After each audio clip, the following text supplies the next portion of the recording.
If you're somewhere between 70 and 80 years old and you can still do the 8 simple things I'm about to show you, then according to a growing body of research, your body may be built to carry you well into your 90s, and maybe even all the way to 100. That's not wishful thinking, and it's not me selling you anything. These are physical markers that scientists actually measure in long-lived adults, and the wonderful part is that most of them can be tested right at home, in your kitchen, in your living room today. Now I want you to keep score as we go. 8 markers. I'll tell you what each one is, why it matters, and how you can protect or even rebuild it. But here's what I want you to remember. There's one marker on this list that most seniors completely overlook, even though the research keeps pointing to it as one of the strongest predictors of a long, sharp, independent life. It's near the end, so stay with me, because if you only fix one thing after this video, that might be the one. Let me say one thing clearly before we start. I'm not a doctor, and this is general education, not medical advice. Some of these little tests involve standing, balancing, and getting up and down off the floor. If you have a heart condition, joint problems, you've had a fall, or you feel unsteady, please don't try any of them alone.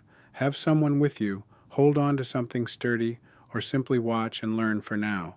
Your safety comes first, always.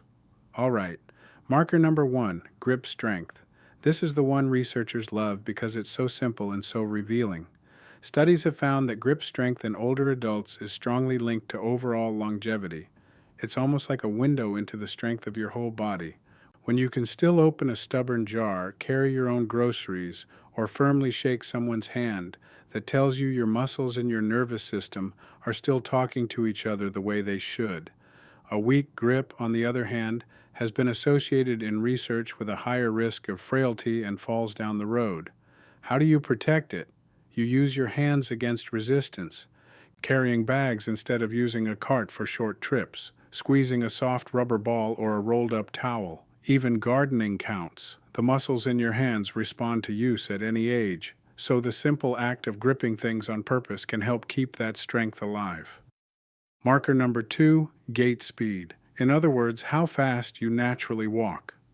Researchers sometimes call walking speed the 6th vital sign because it reflects so much at once: your heart, your lungs, your balance, your joints, and your brain all coordinating together. Studies have repeatedly found that older adults who walk at a brisk, steady pace tend to live longer than those who walk very slowly. Now, I don't want you sprinting across a parking lot, but if you can still walk with purpose with a normal rhythm, that's a beautiful sign. And if your pace has slowed, the answer isn't to walk less. It's often to walk more, gently and regularly. A daily walk, even 10 or 15 minutes, can help maintain that pace. The body protects the speed you keep asking it for. Marker number 3, rising from the floor. This is the one that surprises people. Can you get down to the floor and back up again, using as little support as possible? There's research from Brazil on what's called the sitting rising test, and it found that the ability to lower yourself to the floor and stand back up was associated with longevity in middle-aged and older adults. It makes sense when you think about it, because getting off the floor requires leg strength, core strength, balance, and flexibility all working together. And here's the practical side that matters even more. If you ever do have a fall, being able to get yourself back up is enormously important. Please, if you try this, do it on a soft surface with a chair or a couch right beside you to grab. The goal isn't to do it perfectly. The goal is to keep the ability alive by practicing the movements your doctor or a physical therapist says are safe for you. Marker number 4, standing balance. Can you stand on one leg for a few seconds? Many balance studies look at how long an older adult can hold a one-legged stance, and the ability to balance has been linked with a lower risk of falls, which are one of the biggest threats to independence after 70. Balance is a skill, and like any skill, it fades when you don't use it and improves when you do. You can practice safely by standing behind a kitchen counter, holding on lightly, and lifting one foot just slightly off the ground. The counter is your safety net. Over time, many people find they can hold steadier and longer. Good balance is what lets you turn around quickly, step over a curb, or catch yourself before a stumble becomes a fall. Let me pause here for just a second, friend to friend. If you're finding this helpful and you'd like the simple at-home checklist I put together for these 8 markers, I left a link down in the description. It's free, no catch, just a little tool to help you keep track. Now let's get back to it, because the next ones are just as important. Marker number 5, memory recall. Specifically, your short-term recall, the ability to take in new information and pull it back a few minutes later. Now let me be careful and honest here. Forgetting a name now and then, or walking into a room and blanking for a moment, that's something many seniors report, and on its own it's usually just normal aging. What researchers pay closer attention to is a steady decline in the ability to hold and recall new information. The encouraging news is that the brain stays responsive to challenge. Learning something genuinely new, a card game, a language, a musical instrument, a new recipe, asks your brain to build fresh connections. Social conversation does too. If you've noticed memory changes that worry you, that's a conversation to have with your doctor, because some causes are very treatable. But for general upkeep, the principle is the same as the muscles. A brain that's regularly challenged tends to stay sharper. Marker number 6, lung capacity. Your breath is your engine. One simple time-honored way people check this at home is the candle test. Take a normal breath and see if you can blow out a candle or several from a couple feet away in a single breath. Researchers have long studied lung function in aging, and reduced breathing capacity has been associated with poorer health outcomes over time, while well-maintained lung function tends to track with vitality. Your lungs, like everything else, respond to use. Activities that get you gently breathing harder, walking up a gentle slope, swimming, or simple breathing exercises where you inhale slowly and exhale fully, can help keep that capacity. And of course, if you ever notice new shortness of breath, please don't test it with a candle. Take it to your doctor. Marker number 7, vision and hearing.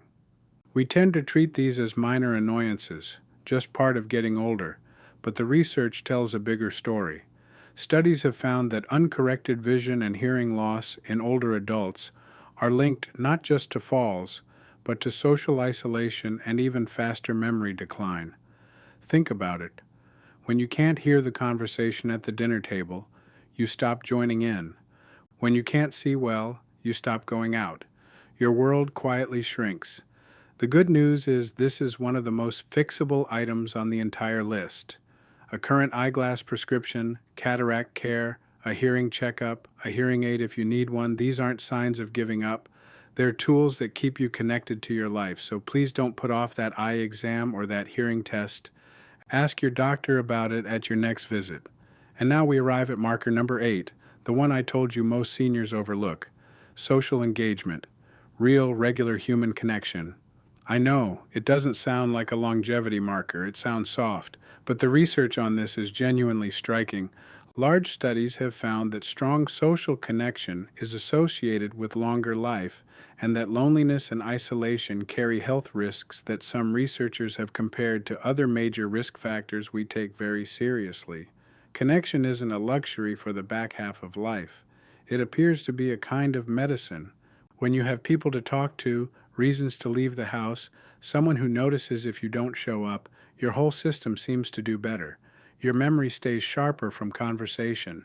Your balance and strength stay better because you're out moving in the world.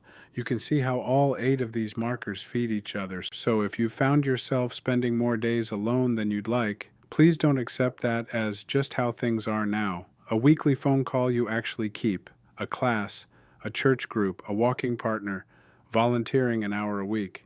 These are not small things. The research suggests they may be among the most powerful things on this entire list. So there are your 8: grip strength, gait speed, rising from the floor, standing balance, memory recall, lung capacity, vision and hearing, and social engagement. If you can still do most of these, take heart, because that's a genuinely good sign about the road ahead. And if a few of them have slipped, please hear me clearly. This is not a verdict. Nearly every one of these can be maintained, and many can be rebuilt with steady, gentle, consistent effort. The body and the brain respond to being asked. That's the real message today. You are not simply at the mercy of the calendar. One more important word before I let you go. Nothing I've shared is a diagnosis, and none of it replaces your own doctor or pharmacist. If you take medications for blood pressure, blood sugar, or anything else, and you're wondering how they might affect your balance, your energy, or your memory, that is a wonderful question to bring to them. Ask your doctor about your options and about any alternatives, but please never start or stop a medication on your own. These decisions should always be made together with the professional who knows your full history. If you'd like that free at-home checklist for all 8 markers so you can test yourself safely and track your progress over the months ahead, it's waiting for you in the description below. I made it simple on purpose for exactly the people watching this channel. Thank you for spending this time with me today. Remember, this is general information to help you ask better questions, not medical advice. And the most important step you can take is to talk with your own doctor about what's right for you. Take good care of yourself, keep moving, stay connected, and I'll see you in the next one.